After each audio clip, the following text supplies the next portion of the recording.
Permíteme comenzar haciendo los siguientes comentarios, o quizás el siguiente comentario. Dentro de los muchos efectos que causó el pecado en la vida del ser humano, hay un pecado muy sutil, como lo es el orgullo, como lo es la queja o la envidia.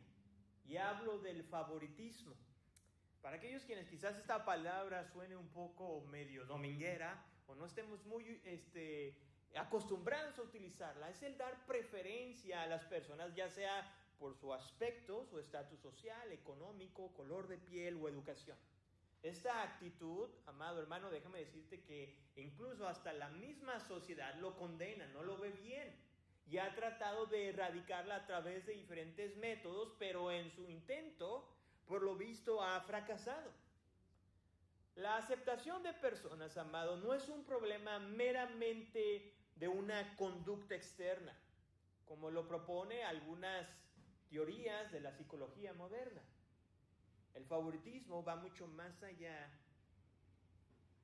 de esta conducta externa, sino que tiene que ver con un problema del corazón. Y este problema es tan profundo dentro de nosotros que incluso en la misma iglesia se ha aceptado. Por eso el título del sermón, el favoritismo, el pecado aceptable en la iglesia. A diferencia de las diferentes propuestas que la psicología ofrece, Santiago se va a disponer y nos va a presentar 3 argumentos para comprender lo incongruente, lo oscuro y lo profano que es el favoritismo. Así que te voy a pedir que junto con un servidor inclines tu rostro y oremos a nuestro Dios. Señor, en esta ya tarde avanzada yo te ruego, Señor, que sea tu Espíritu Santo quien hable a través de tu siervo. Y que también, Señor, solamente por tu gracia, Señor, y por tu poder, que cada uno de nosotros, Señor, estemos atentos a la exposición de tu Escritura.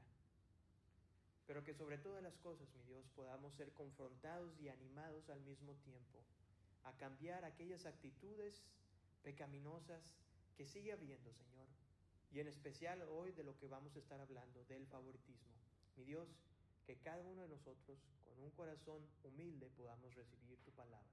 En el nombre de Jesús oramos. Amén, Señor, y amén. Te voy a pedir, por favor, que si tienes ya tu Biblia en mano, Santiago capítulo 2, del 1 al 13, te pares junto con un servidor y podamos honrar la Escritura estando de pie en lo que un servidor lee la Escritura. Santiago capítulo 2, versículos del 1 al 13. La palabra de Dios dice así: hermanos míos, no tengan su fe en nuestro glorioso Señor Jesucristo con una actitud de favoritismo. Porque si en su congregación entra un hombre con un anillo de oro y vestido de ropa lujosa, y también entra un pobre con ropa sucia, y dan atención especial al que lleva la ropa lujosa, y dicen: siéntense aquí en un buen lugar, y al pobre dicen: tú estate allí de pie, o siéntate junto a mi estrado. Versículo 4: ¿acaso no han hecho distinción entre ustedes mismos y han venido a ser jueces con malos pensamientos? Hermanos míos, amados, escuchen, ¿no escogió Dios a los pobres de este mundo para ser ricos en fe y herederos del reino que Él prometió a los que los aman? Pero ustedes han despreciado al pobre. ¿No son los ricos los que os oprimen y personalmente los arrastran en los tribunales? ¿No blasfeman ellos el buen nombre por el cual ustedes han sido llamados? Si en verdad ustedes cumplen la ley real conforme a la Escritura, amarás a tu prójimo como a ti mismo, bien hacen. Pero si muestran favoritismo, cometen pecado y son hallados culpables por la ley como transgresores. Porque cualquiera que guarde toda la ley, pero falta en un punto, se ha hecho culpable de todos. Pues el que dijo no cometas adulterio, también dijo no mates. Ahora bien, si tú cometes adulterio, pero matas, te has convertido en transgresor de la ley. Así hablen ustedes y así procedan como los que han de ser juzgados por la ley de la libertad. Porque el juicio será sin misericordia para el que no ha mostrado misericordia. La misericordia triunfa sobre el juicio. Pueden tomar sus asientos. El primer argumento, amado, de Santiago en esta sección es que el favoritismo es incompatible con la fe cristiana. El favoritismo es incompatible con la fe cristiana o la fe en Cristo Jesús.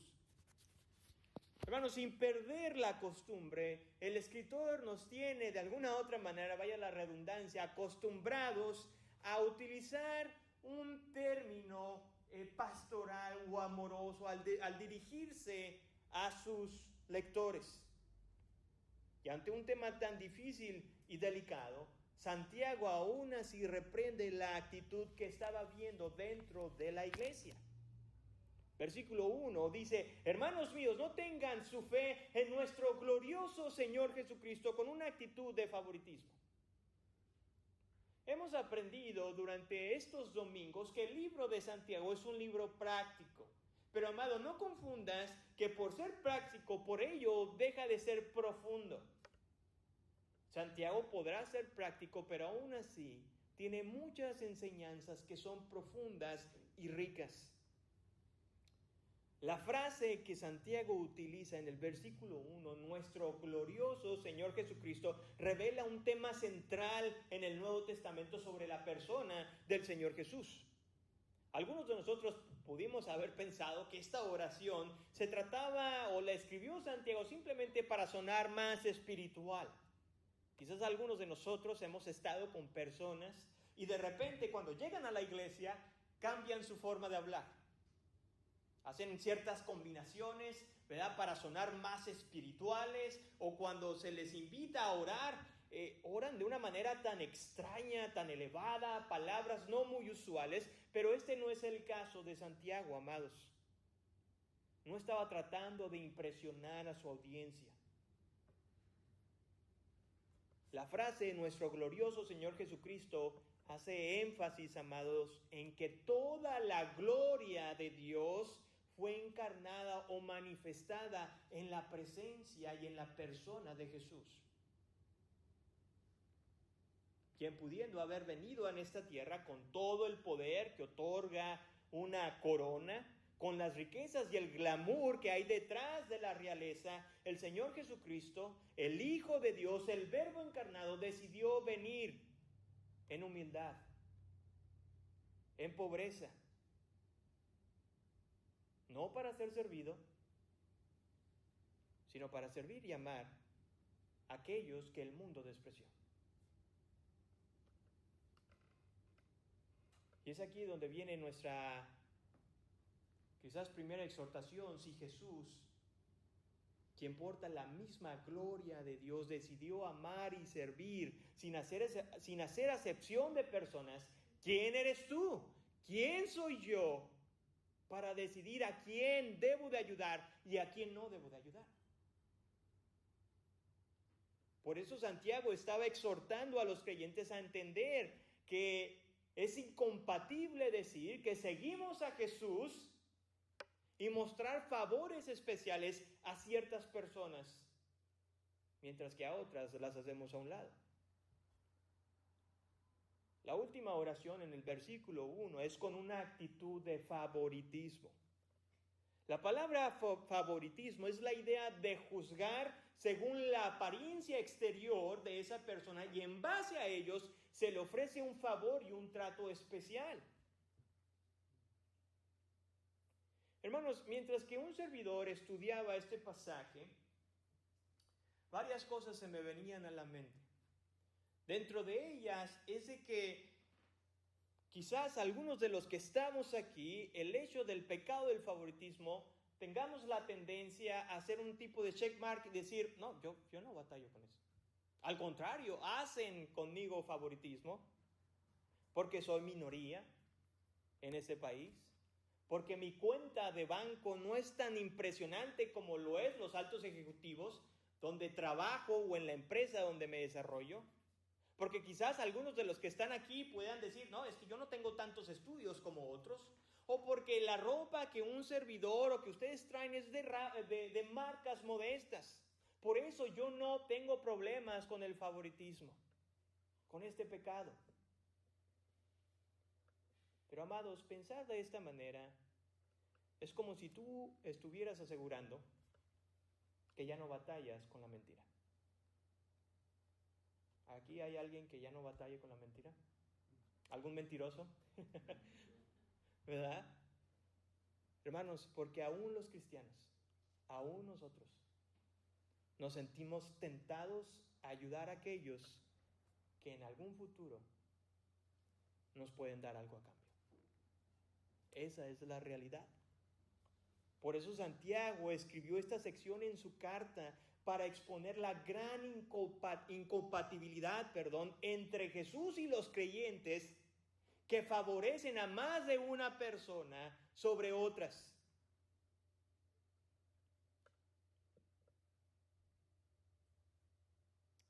Amado hermano, pregúntate lo siguiente.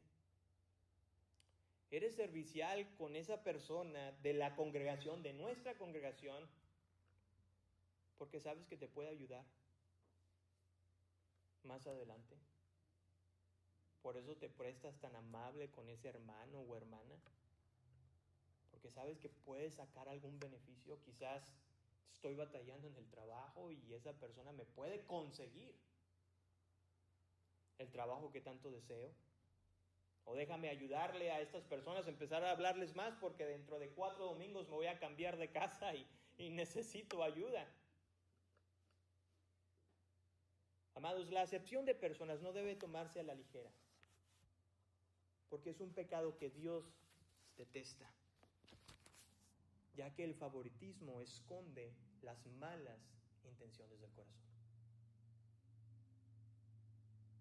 El favoritismo esconde las malas intenciones del corazón. Este es el segundo argumento que Santiago presenta en su carta. Algunos intérpretes de la Escritura han discutido a qué se refería Santiago cuando escribió el versículo 2, la frase siguiente, porque si en su congregación. La palabra congregación en griego se puede traducir como eclesia, que significa iglesia, pero en esta ocasión Santiago utiliza la palabra que es en el griego sinagoga, lo cual alude a reunirse y congregarse. Esta palabra es clave, amados, para entender que el pecado del favoritismo puede ocurrir en cualquier lugar donde los creyentes se congreguen. Sea en la iglesia, en un edificio como este, o sea en la casa de un servidor, o en tu casa, en el lugar donde se congreguen los creyentes. Ahí mismo se puede experimentar el favoritismo. Por lo tanto, los versículos del 2 al 4, Santiago nos va a presentar una ilustración, una historia para denunciar la práctica pecaminosa que estaba sucediendo en la comunidad de creyentes. La ilustración empieza relatándonos a 2 hombres con un contraste socioeconómico muy diferente.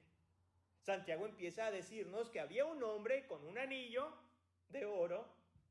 Bueno, el mío es de plata, lo debería haber cambiado, pero un anillo de oro vestido con ropa lujosa. Amados, esta era la vestimenta típica que los ricos portaban en aquel tiempo, tanto judíos como gentiles. Pero después Santiago añade a otro personaje en esta ilustración, que es un hombre pobre que lleva consigo ropa sucia. Ahora, esta ropa sucia quería decir que era una ropa vieja. Y es muy probable que fuera la única ropa que esta persona pobre tuviera. En el primer siglo, el hecho de ser pobre o de vivir en pobreza no te daba la oportunidad de tener más de un cambio de ropa. Prácticamente vivías con toda esa ropa y vivías a la esperanza o a la bondad de las otras personas que te dieran su ropa. Por lo tanto, muchas personas vivían con un solo cambio de ropa. Y por la falta de higiene o acceso al agua, pues no tenían dinero, muchas veces no se bañaban. Por lo tanto, no solamente una persona que venía con quizás de un aspecto pues medio feo, pero también el olor podía ser desagradable. Amados, antes de proseguir en nuestro análisis del pasaje, me es necesario aclarar lo siguiente, que Santiago en ningún momento está condenando la riqueza, ni tampoco está enseñando que la pobreza está ligada con la humildad espiritual. Lo que el escritor está condenando en esta sección es el favoritismo que la gente rica estaba recibiendo en comparación de los pobres. Hermanos, si ustedes han tenido la oportunidad y ver, es de que, si ustedes recordarán, la gran mayoría de estos receptores de esta carta eran personas que vivían en pobreza. Si ustedes se acuerdan, en el primer capítulo, dice el escritor, a los exiliados, a las personas que habían tenido que huir de sus casas. ¿Por qué? Porque habían decidido seguir a Jesús y como por consecuencia de su fe, algunos habían perdido sus empleos, otros habían sido despojados de sus bienes materiales, de tal forma que estaban viviendo en pobreza, si no es que en pobreza extrema. Estas eran personas como tú y como yo que estaban sufriendo carencia en aquel momento. Sin embargo, su manera de responder al sufrimiento, a la carencia económica, era pecaminosa. El hecho de no tener cosas materiales no les estaba dando, no les daba el derecho de tener esa actitud en contra de sus otros hermanos. Es probable que algunos de estos receptores de esta carta ya habían olvidado lo que Santiago había escrito al principio de la carta. Santiago capítulo 1, versículo 2 al 4. Dice así: tengan por sumo gozo, hermanos míos, cuando se hallen en diversas pruebas, sabiendo que la prueba de su fe produce paciencia, y que la paciencia tenga su perfecto resultado, para que sean perfectos y completos sin que les falte nada. Amados, el mostrar favoritismo hacia un grupo de personas no solamente se limita al aspecto económico, porque volvemos a lo mismo. Algunos de nosotros digamos, bueno, pues yo no soy rico, así que yo estoy dentro del grupo de los pobres. Es a mí a quien me hacen acepción de personas. Pero no, mi amado, hacer acepción de personas es procurar solamente aquellos que son iguales que tú. Aquellos que tienen los mismos intereses, la misma educación, que están en la misma etapa de vida. Eso es hacer acepción de personas. En la psicología esto se le conoce como la teoría de la identidad social, donde el individuo se organiza su mundo en dos grupos. Muy sencillo, el de mi grupo y el del otro grupo. Los de mi grupo son aquellos que compartimos los mismos gustos, las pasiones y las costumbres. ¿Por qué? Porque eso me provee de alguna u otra manera como individuo seguridad, el pertenecer a este grupo donde todo luce igual que yo. Por otro lado, los que son del otro grupo es todo aquello que yo no valoro, que yo no considero importante o trascendente. Por eso ni siquiera me junto con ellos. Iglesia, el problema de esta teoría es que la gente empieza a clasificar a las personas. Porque el estudiante se va a empezar a juntar con el joven popular de la escuela para convertirse también él en el centro de la atención. Pero va a rechazar a todo compañero que pueda perjudicar su imagen social. Hermanos, en tu círculo cercano procuras al profesionista, al educado, para que la demás gente vea lo sofisticado que eres en tus relaciones. Pero evitas a toda costa, amado, a quien socialmente no ha logrado absolutamente nada. Hermanos, ¿te fijas que de repente dentro de nuestras conversaciones a veces presentamos, oh sí, yo estaba hablando con fulanito de tal, ¿quién es doctor? ¿Quién es abogado? Hermanos, la pregunta es, ¿hay necesidad de presentarlos de esa manera? ¿Por qué? Porque tenemos ese deseo innato de pertenecer a un grupo, de escalar socialmente. En la iglesia quizás buscas relacionarte con personas que tengan mayor influencia en el liderazgo para obtener algún beneficio, pero buscas en menor medida a los hermanos que no te pueden dar ningún beneficio. Porque el pecado, amados, del favoritismo esconde las malas intenciones del corazón. Por eso Santiago de nuevo en el versículo 4 escribió lo siguiente, y lo leo desde la Nueva Versión Internacional.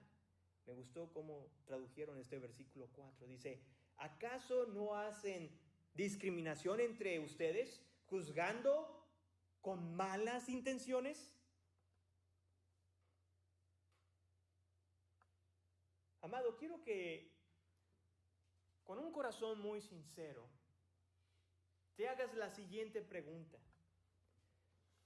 Si las personas con las que te relacionas hoy en día no tuvieran los mismos intereses, la misma educación o la misma etapa de vida, ¿te juntarías con ellas? ¿Siguieras procurando a esas personas? Porque si la respuesta es un no, lo más probable, amado, que estás haciendo acepción de personas.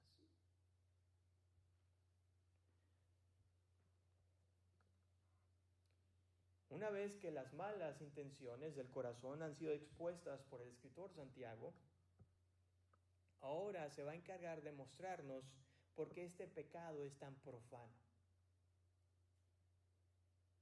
Su tercer argumento es de que el favoritismo quebranta los mandamientos de Dios. El favoritismo quebranta los mandamientos de Dios. De nuevo, Santiago, con un corazón pastoral, se dirige a sus lectores. En esta ocasión, ordenándoles que pongan suma atención para comprender que el pecado de acepción de personas es tan perverso. Versículo 5. Hermanos míos, amados, escuchen. ¿No escogió Dios a los pobres de este mundo para ser ricos en fe y herederos del reino que Él prometió a los que los aman? Mi hermano, si has tenido la oportunidad de leer el Antiguo Testamento, notarás que Dios, a través de estos libros, Él ha escogido en su gran mayoría a personas que son pobres. De hecho, pasajes en el Antiguo Testamento nos muestra cómo Dios tiene un interés especial por las personas de bajos recursos o de recursos limitados. Resulta que en los sacrificios del perdón de pecados, Dios vio incluso por los pobres, al permitir lo siguiente. Se tenía que sacrificar algún borrego o becerra, o una oveja, pero si no, la persona no tenía la economía suficiente como para comprar uno o tener uno, entonces Dios dio la oportunidad a estas personas a que dieran una tórtola o una paloma.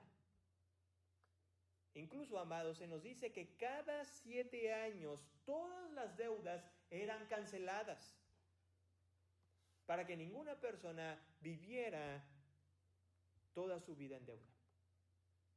Algunos de ustedes recordarán el año de jubileo, el cual se celebra cada 50 años, donde los esclavos podían recuperar su libertad si así ellos lo deseaban.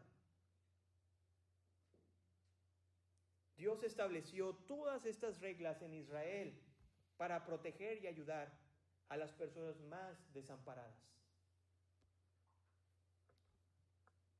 Y quiero volver a hacer este énfasis y esta aclaración, que en ningún momento la Biblia nos está diciendo que el hombre pobre por naturaleza es bueno y que el rico entonces es malo.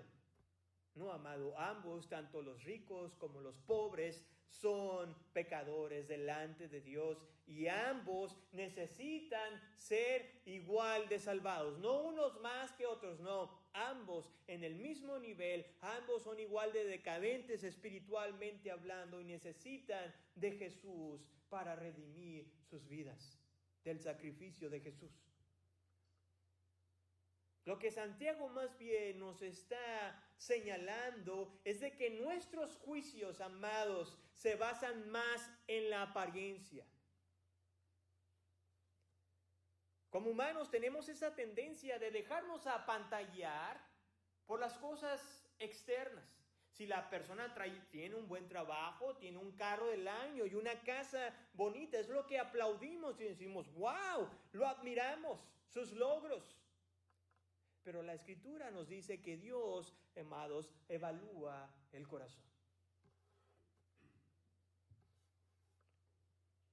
En medio de esta exhortación, con amor, pero al mismo tiempo dura, Santiago en ningún momento se olvida que estos lectores estaban experimentando también pobreza.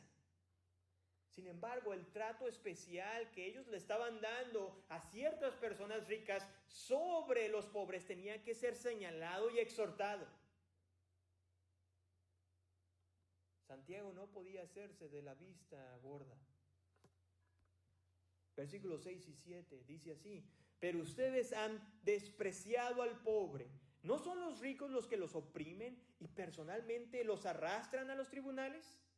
¿No blasfeman ellos el buen nombre por el cual ustedes han sido llamados?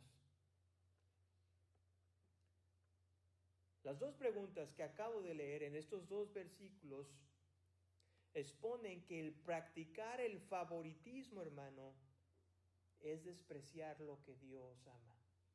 Fíjate lo que dice el versículo 6, la primera frase: pero ustedes han despreciado al pobre.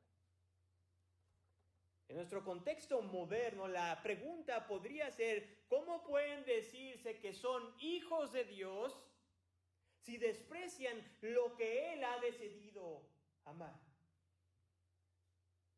¿Cómo puedes decirte que eres un creyente, alguien que sigue a Jesús, y mira cómo tratas a estas personas?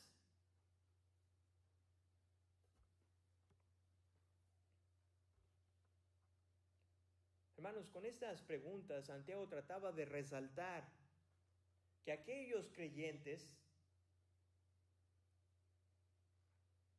que su objetivo es relacionarse con personas que tengan dinero, poder o reconocimiento, finalmente terminan siendo esclavos de esas mismas personas. Esa es la realidad, hermanos. Cuando uno busca poder, fama o dinero con otras personas que son más poderosas que tú, terminas siendo sus esclavos, sus títeres, y hacen de ti lo que quieren. Y aquí lo absurdo, lo que estaba señalando Santiago, de dar un trato especial a quienes buscan perjudicarte, pero al mismo tiempo rechazar a quienes Dios muestra a su favor. Y quizás alguien pueda objetar y decir: pastor, ¿qué acaso la Biblia no dice que debemos de amar a nuestro prójimo y hacer el bien a aquellos quienes buscan nuestro mal? La respuesta es claro que sí, estás en lo correcto. Debemos de amar a nuestro prójimo y de buscar el bien de aquellos que buscan nuestro mal. Por eso Santiago sigue escribiendo, dice así: si en verdad ustedes cumplen la ley real conforme a la Escritura, amarás a tu prójimo como a ti mismo, bien haces.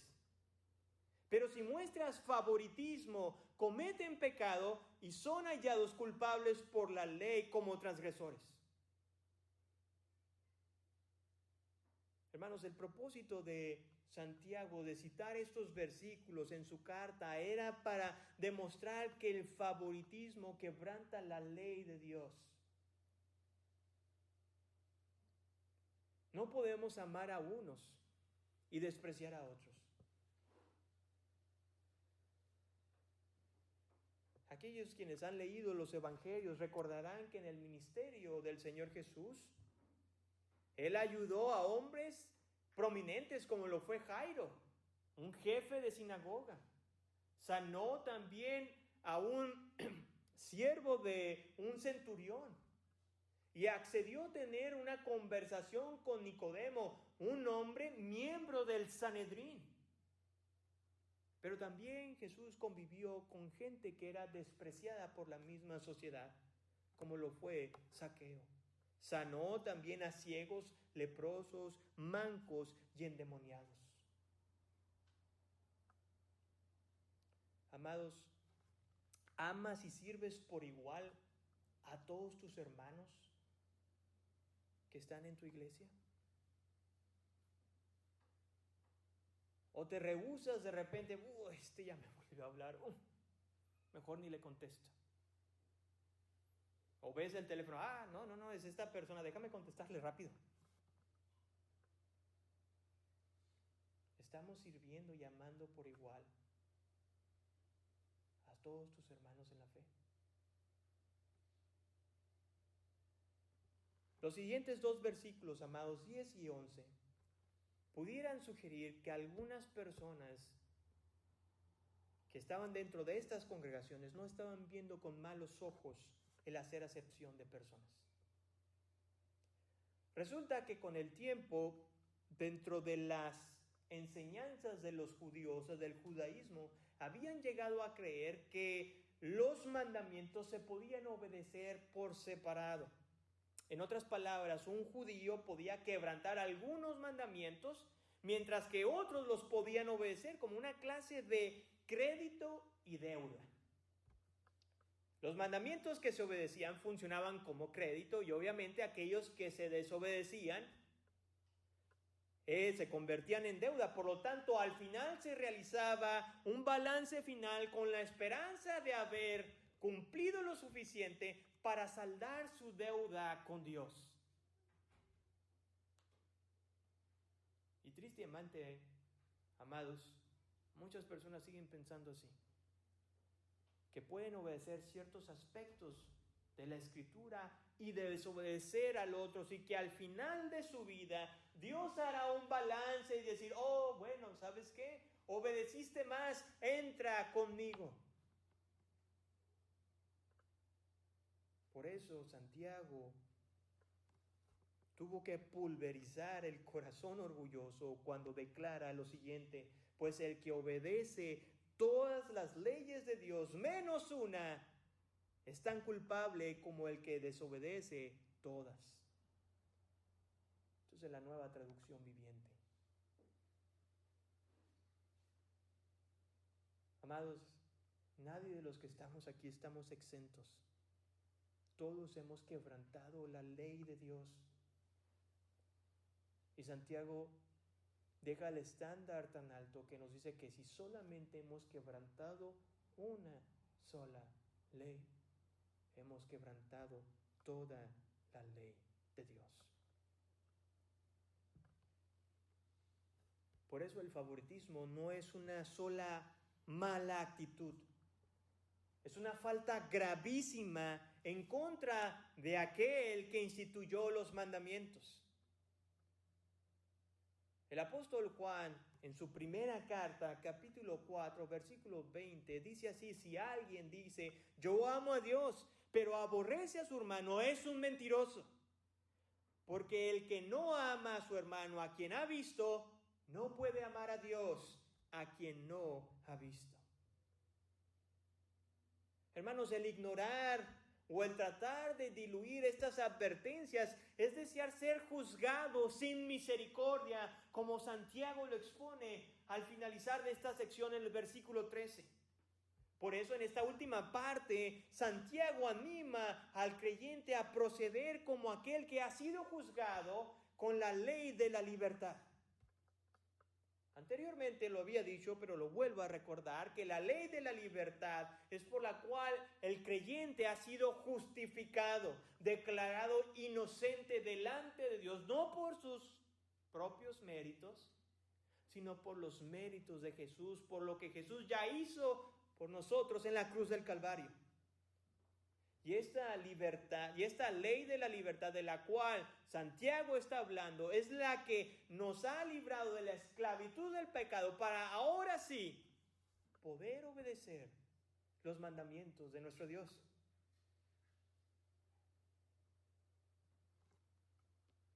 Cuando hemos experimentado esta libertad en Cristo, amados, créeme que a través de su Santo Espíritu tú y yo tenemos la capacidad de mostrar misericordia a todas las personas por igual.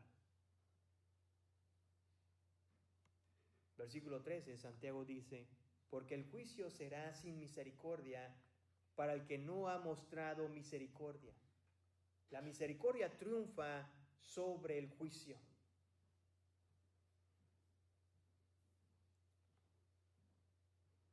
Al principio dije que la sociedad rechaza el favoritismo, la discriminación, y ha hecho todo lo posible por erradicarla, hermanos. Pero aún así han fracasado, porque solamente se enfocan en lo externo.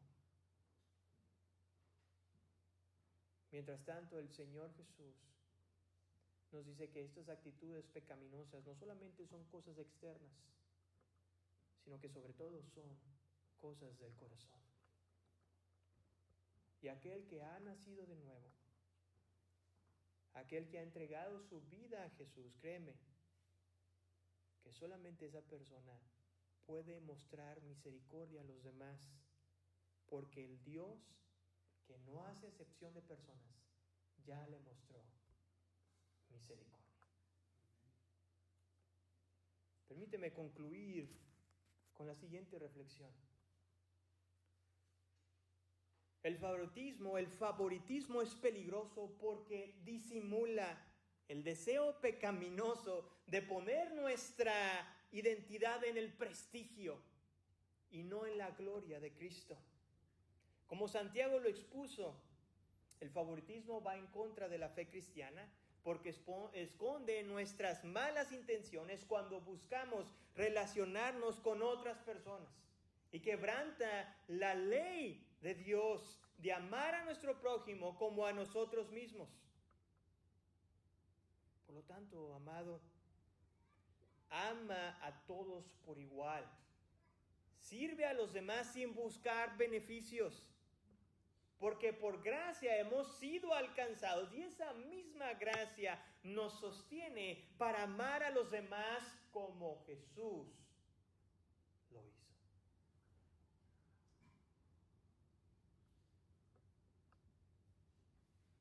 Iglesia, tus relaciones muestran que haces acepción de personas. O al igual que Cristo, amas y sirves a quienes no comparten tus mismos intereses. Amados, que la exposición de la palabra en esta tarde nos haga reflexionar con las personas con las cuales nos juntamos y con aquellas que estamos excluyendo. Oremos a nuestro Dios. Señor, venimos delante de ti, Padre,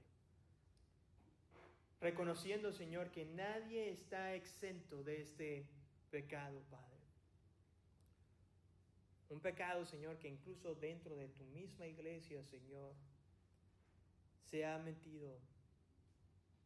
Y yo te pido, Señor, que tú nos perdones, que me perdones en lo personal, Señor, porque yo también, Señor, he pecado.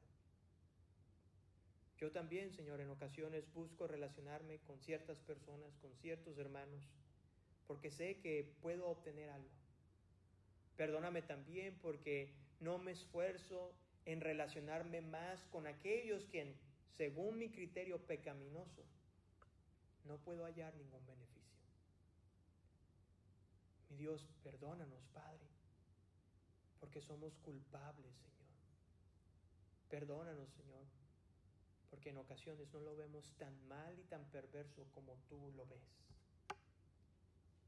Que en tu gracia y en tu misericordia, tu palabra, a través del poder de tu Santo Espíritu, haya hablado a cada uno de nosotros. Y si hay necesidad, Señor, de confesar nuestro pecado en este momento, que lo podamos hacer, Señor. Perdónanos, Padre. En el nombre de Jesús, Señor, oramos. Amén, Señor.